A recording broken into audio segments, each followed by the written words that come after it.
ó dá mi lójú wípé gbogbo wa láti ṣalápàdé fídíò Madam Jaiye Kuti níbi tí wọ́n ti ń sọ̀rọ̀ nípa àwọn òṣèré tí wọ́n ń bọ́ ọ̀tà tí wọ́n ń tọrọ owó tí wọ́n ń ṣe gbogbo rẹ̀. Ṣé ẹ rí pẹ̀lú bí mo ṣe farabalẹ̀ jókòó pé kí n tiẹ̀ understand the point tí mọ̀mọ́ try láti drive at ìní parọ́ fún yín ìyẹn the point kankan nínú ọ̀rọ̀ tí wọ́n sọ. Ṣé ẹ rí wàláì mi ní parọ́ fún yín ṣé nígbà mo gbọ́ gbogbo nǹkan tí ìyá yìí sọ ó dùn mí o torí àwọn náà tí wọ́n débi tí wọ́n wà lónìí wọn ò mọ̀ pé àwọn kan ni wọ́n dá mi síwájú káwọn náà tó wá mọ̀ tẹ̀lẹ̀ tútù àti wípé ṣé àwọn ò parọ́ wípé eré tíátà ṣe bẹ̀rẹ̀ sí ní di nǹkan tí ń pawó fáwọn èèyàn jáde ní ìsìláyè technology tàwa yìí nígbà àwọn bàbá ilé yìí bẹ̀rẹ̀ they only had fame they never had wealth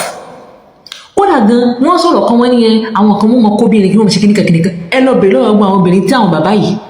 káti àwọn bàbá àwọn kan nínú wọn nígbà tí wọ́n ní gbogbo iyì yìí lọ́wọ́ tí wọ́n ní gbogbo fíìmù yìí obìnrin ni wọ́n fi ń kó ẹ lọ bèrè lọ́wọ́ àwọn obìnrin ọ̀hún pé ṣé wọ́n náwó fún wọn ni púpọ̀ àwọn obìnrin yìí gan wọ́n ń tẹ̀lé àwọn bàbá yìí lórí wípé wọ́n ní kíni wọ́n ní fíìmù ni orúkọ lásán lobìnrin mi ń tẹ̀lé orúkọ lásán ló jẹ́ kóbìnrin mi mọ̀ bímọ fún àwọn irú àwọn bàbá yìí so that's not even an excuse àti wípé wọ́n fẹ́ máa sọ̀rọ̀ wípé ṣé tó bá jẹ́ pé bí èèyàn ṣe ń ṣiṣẹ́ tó láyé yìí lèèyàn ṣe ń lówó lọ́wọ́ ni kò yẹ kí ara èèyàn kan tí ò lówó tó aláàrù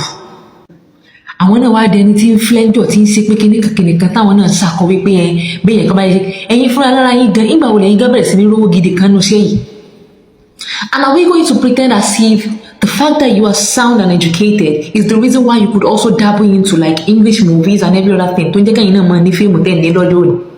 ọ̀rọ̀ yìí dàbí ọ̀rọ̀ ẹni tó jẹ́ pé tó bá ti lówó lọ́wọ́ yóò ṣe báwọn tí wọn ò lówó lọ́wọ́ wọn ò ṣiṣẹ́ bóun ṣe ṣiṣẹ́ ni wọn ò ṣe lówó lọ́wọ́ there is something called God's interference in people's life tọ́lọ́hùn bá tí ìfẹ́ dá àyàn lóhùn kò tí ì dá wọn lóhùn nu ọba àwọn ṣe 24/7 kó mọ̀ làágùn tọ́lọ́hùn bá lásìkò rẹ̀ ò tí ì tó rí jájẹ́nu nǹkan tó ń làágùn lé lórí ò lè rí jájẹ́nu rẹ̀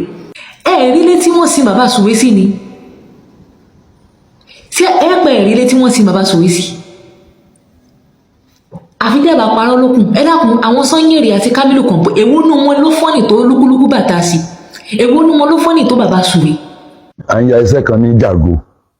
wọ́n á sọ ìbọn yẹn lẹ̀ báyìí ìbọn yẹn bá mi níbi òkè abẹ́ ẹ̀ ní báyìí.